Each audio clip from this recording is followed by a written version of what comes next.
Les autorités centrafricaines ont reçu pour instruction d'empêcher les hommes politiques Martin Ziguélé et Karim Mekassoua de quitter le pays. Selon la presse locale, ces derniers avaient prévu se rendre au Niger pour l'investiture le 2 avril 2021 du nouveau président Mohamed Bazoum. À rappel, le 24 mars 2021, Anicet Georges Dologuélé a lui aussi été interdit de sortie. Pour le moment, ni le ministère de la Sécurité, encore moins les autorités judiciaires n'ont donné d'informations justifiant cette décision.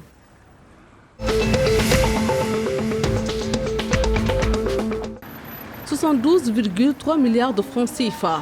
C'est le résultat du fonds de pension émis par la Caisse nationale de prévoyance sociale, CNPS, pour le compte de l'exercice budgétaire 2020. La CNPS maintient ainsi son résultat net au-dessus de la barre des 70 milliards de francs CFA pour la deuxième année consécutive après 73,80 milliards de francs CFA en 2019. À rappel, selon la presse locale, le résultat 2020 de la CNPS constitue un exploit au regard du contexte sanitaire qui a conduit l'État du Cameroun à solliciter son fonds de pension dans le cadre des mesures visant à accompagner les entreprises et les ménages pour les aider à se relever des ravages de la pandémie du coronavirus.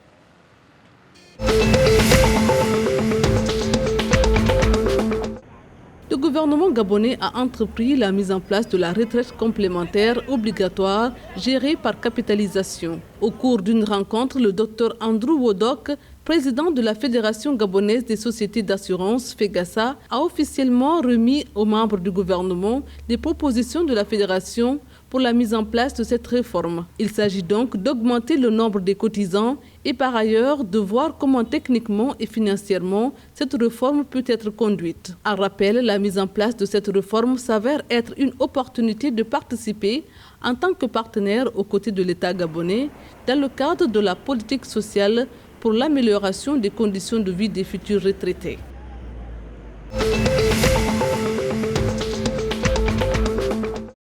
Le Camerounais Francis Ngannou est depuis le 28 mars 2021 le nouveau champion de la division des poids lourds de l'Ultimate Fighting Championship IFC. Il s'impose par KO face à Stipe Miocic, tenant du titre seulement 52 secondes après le début du deuxième round. À rappel, battu par l'Américain Stipe Miocic lors de sa première tentative en 2018, Francis Ngannou prend ainsi sa revanche et devient le premier Africain à s'imposer dans cette catégorie.